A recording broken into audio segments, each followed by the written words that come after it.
Hello friends, welcome to Crazy Analytics with Excel tutorial. Today we discuss about Excel and their interface because Excel is the most useful tool for any organization when it comes to working with data. But किसी भी application या software पर easy way में काम करने के लिए उसका इंटरफेस और ऑब्जेक्ट के बारे में जानना बहुत ज़रूरी होता है. So the objective of today's session will be Excel interface and their object. तो बढ़ते हैं एक्सेल की ओर और इन कॉन्सेप्ट को लाइव देखते हैं. मैं यहाँ पे 2016 वर्जन ऑफ एक्सेल यूज़ कर रहा हूँ, जिसमें हम पहले बात करते हैं क्विक एक्सेस टूल बार की. ये हमारा क्विक एक्सेस टूल बार होता है.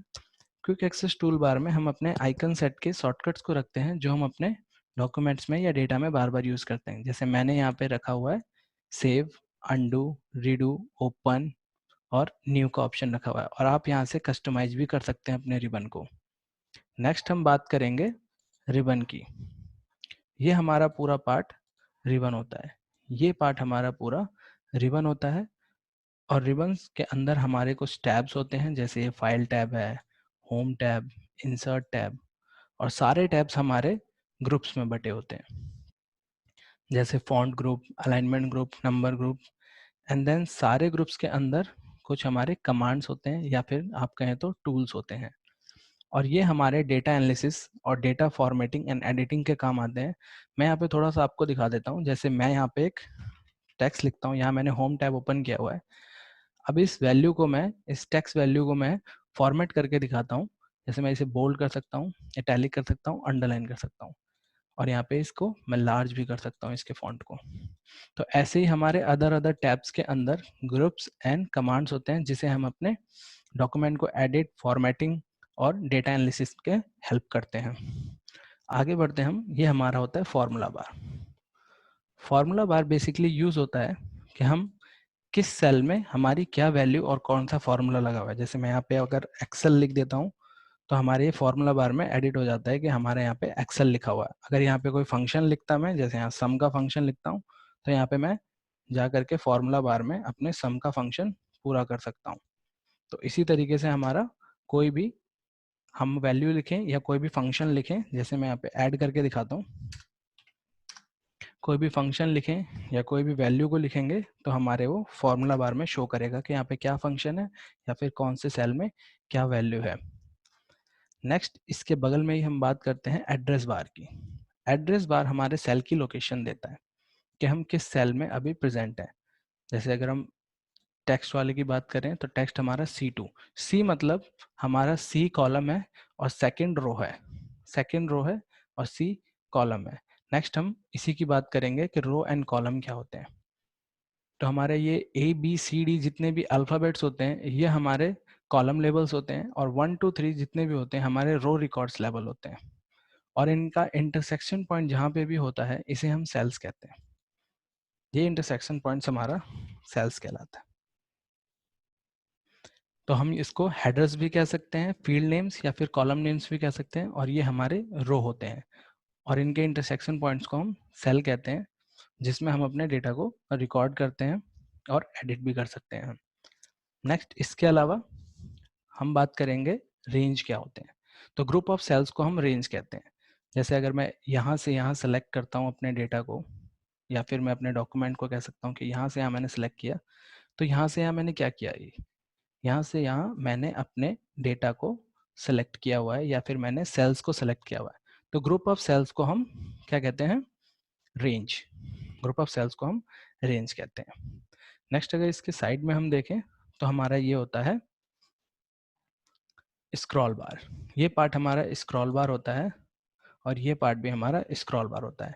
ये हमारा वर्टिकल स्क्रॉल बार होता है और ये हमारा हॉरिजॉन्टल स्क्रॉल बार होता है. स्क्रॉल बार हमारे डॉक्यूमेंट्स को स्क्रॉल करने में हेल्प करता है साइड बाय साइड. ये हॉरिजॉन्टल स्क्रॉल बार है इसलिए साइड बाय साइड स्क्रॉल कर रहा है, और ये वर्टिकल स्क्रॉल बार है जो हमें वर्टिकली पेज को मूव अप एंड डाउन करता है, और ये लेफ्ट एंड राइट मूव करता है.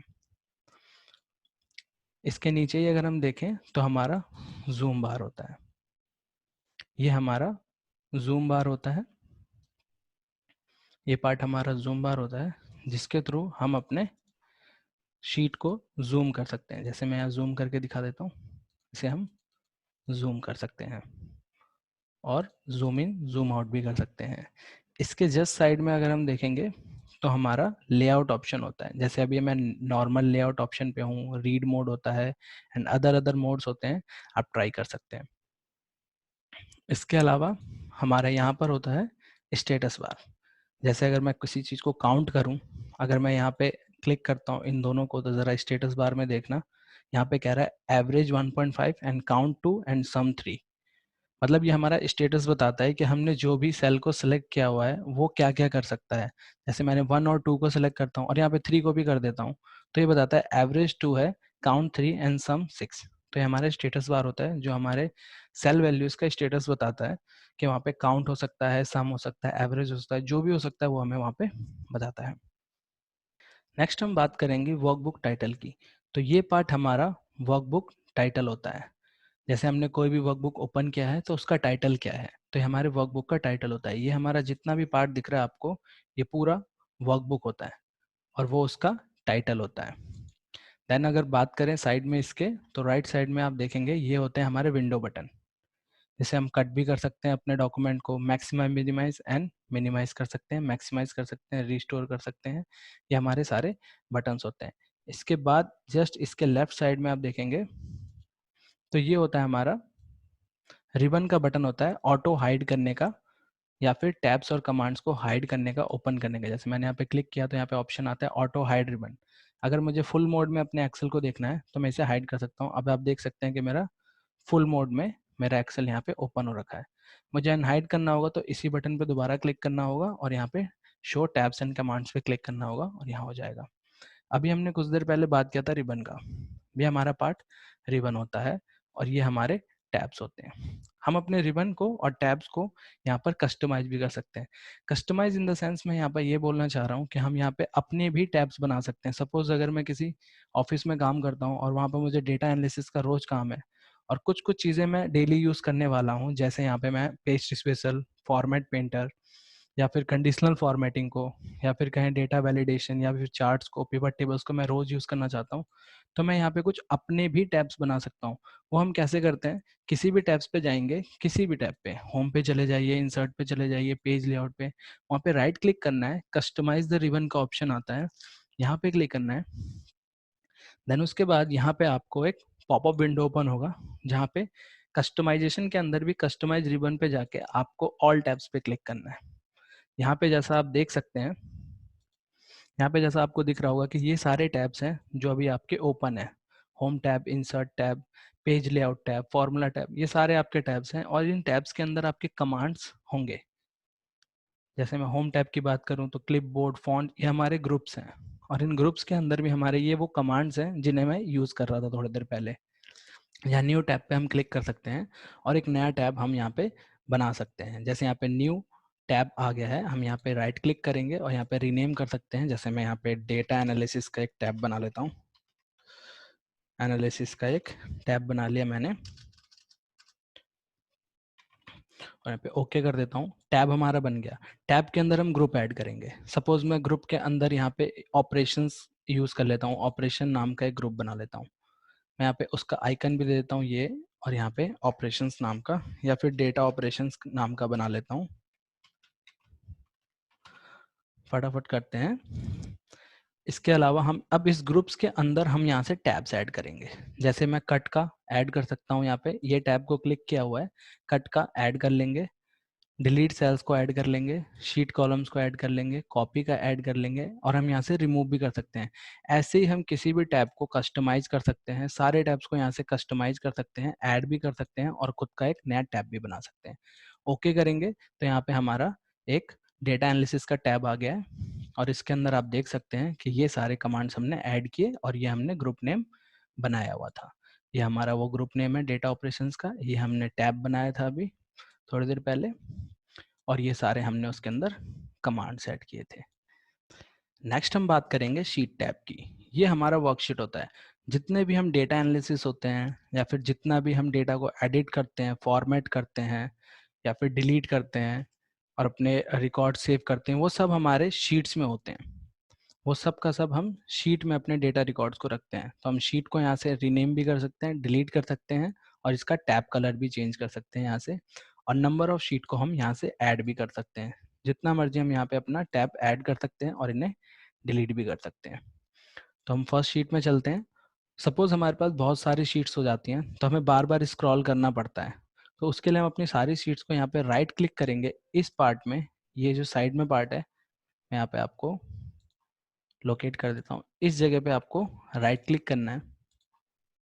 जैसे ही आप यहाँ पे राइट क्लिक करेंगे आपके सारे शीट्स यहाँ पे ओपन हो जाएंगे। जिस भी सीट में आपको जाना है यहाँ से आप जा सकते हैं। नेक्स्ट एक ट्रिक और आपको बताते हैं यहाँ पर कि अगर आप अपनी शीट में रहते हुए भी किसी भी वर्कबुक में उस सीट को ट्रांसफर करना चाहते हैं, मूव करना चाहते हैं कॉपी, तो वो भी ऑप्शन यहाँ पे रहता है। हम शीट पे राइट क्लिक करेंगे, मूव और कॉपी पे जाना है और यहाँ पे हम अपने वर्कबुक को यहाँ से करेंगे सेलेक्ट। न्यू वर्कबुक बनाना चाहते हैं तो उसमें इस नाम का ऐड हो जाएगा। जैसे मैं न्यू वर्कबुक पे क्लिक करता हूँ और एक न्यू वर्कबुक बनेगा जिसमें मेरा शीट 1 नाम का सेम यही वर्कशीट ओपन हो जाएगा। देखिए यहाँ पे एक और वर्कबुक ऐड हो गया है जिसमें बुक 1 नाम से शीट 1 वर्कशीट ऐड हो गई है और ये हमारा सेम वही शीट है जो हमारे इससे पहले वाले इंटरफेस में हमारा यहाँ पे शीट था, वो मूव हो चुका है और यहाँ से हट के वहाँ चला गया है। तो हम अपने शीट को वापस ले आते हैं यहाँ पे सेम वही प्रोसेस करके। मूव और कॉपी करना है तो हम यहाँ पे कॉपी करेंगे, मूव नहीं करना है। तो हम यहाँ से इंटरफेस सेलेक्ट करते हैं और यहाँ पे क्रिएट अ कॉपी और कर देते हैं। हम इंटरफेस में जाएंगे, हमारा शीट 1 वापस आ चुका है। नेक्स्ट कभी भी हम अपने वर्कशीट या वर्कबुक को ओपन या फिर जब भी हम काम कर लेते हैं उसे सेव करने की बात आती है तो फाइल टैब का यूज़ करते हैं, जिससे हमारे पास ऑप्शंस होते हैं। हम अपने न्यू वर्कबुक को ओपन कर सकते हैं या फिर एग्जिस्टिंग वर्कबुक है उसे ओपन कर सकते हैं और हम अपने अकॉर्डिंग उसे लोकेशन पे सेव एंड सेव एज से सेव भी कर सकते हैं। So guys this is all about Excel interface. तो इसी के साथ आज का सेशन यहीं एंड करते हैं। आज के सेशन में हमने सीखा कि एक्सेल इंटरफेस ऑब्जेक्ट और उसके टूल्स क्या होते हैं और कैसे यूज़ किए जाते हैं।